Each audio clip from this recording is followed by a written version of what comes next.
Today, I'm going to give you some advice that might be a little bit controversial, and maybe not every one of you is going to agree with me, but it's something that I've noticed in my personal career, and it's been something that's helped me win a lot of games, and it's a advice that really, unfortunately, especially in the, CSGO scene, seems to be working out for players that utilize this, way of playing. And I'm going to talk about that today, but make sure you subscribe to my channel before we get into this so that you never miss out on this, professional advice and my guides and tips and tricks. We got so much on the channel. We post every single day, so definitely don't miss out on that. And the support means everything. We're trying to hit 10,000 subs, so it would mean the world. But what I want to talk about, guys, is muting your teammates inside of the game, right? Now, I'm not saying you should mute your teammates every single game. Absolutely not. You are just being toxic and bad if you're doing that.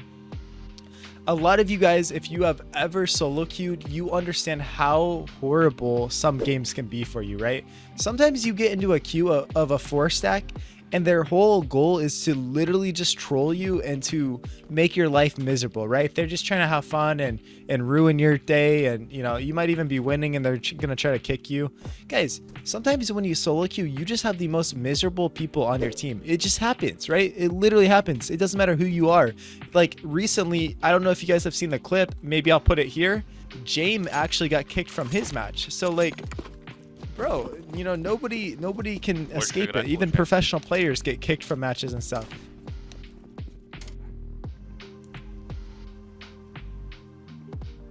First time.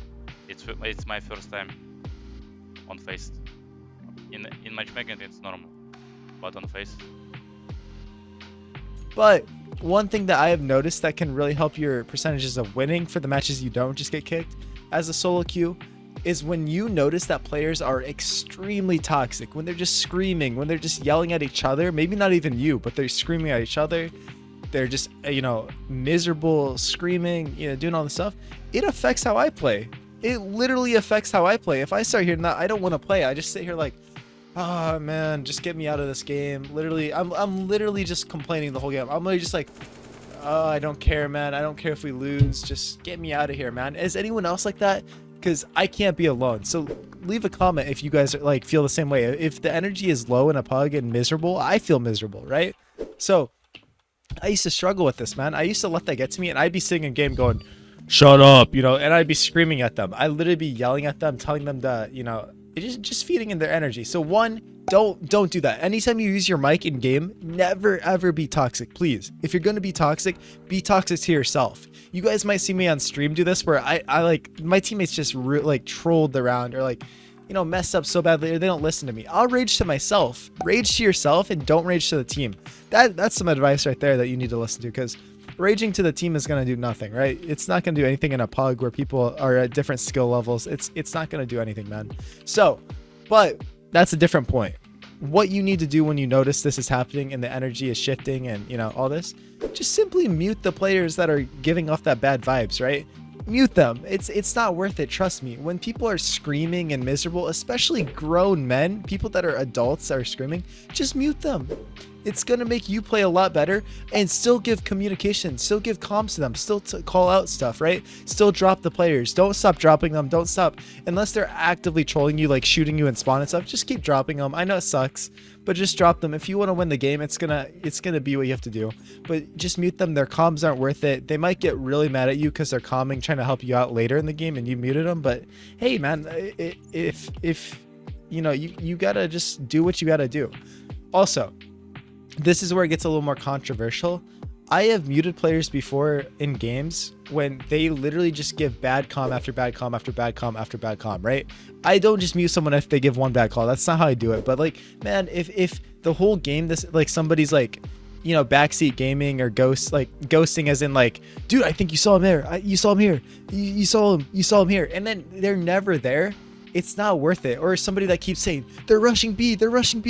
And then there's like one flashbang that came out and 4 people go to the other side of the site, other site, right? Like, man, I'm literally losing rounds because I'm listening to this level 3. Like, I'm not trying to, guys, I'm not trying to shame you if you're level 3, but like, I'm just like, man, I'm losing rounds because a lower level player in my game is constantly giving really bad comms, right?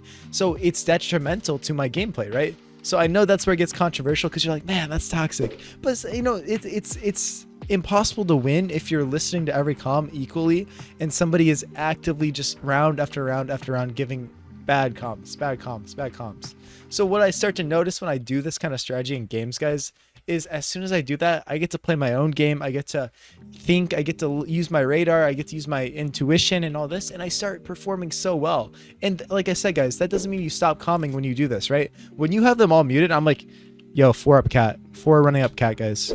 Or I'll be like, hey, 3 up cat, rotate here, like rotate, do this, or here, I'm flashing for you, right? Like still communicate with them. They can still hear you even though you've muted them. It does not take away your communication, right? Still be a good teammate. But it's pretty controversial, but mute your teammates. It's something you have to do as a solo queue, especially.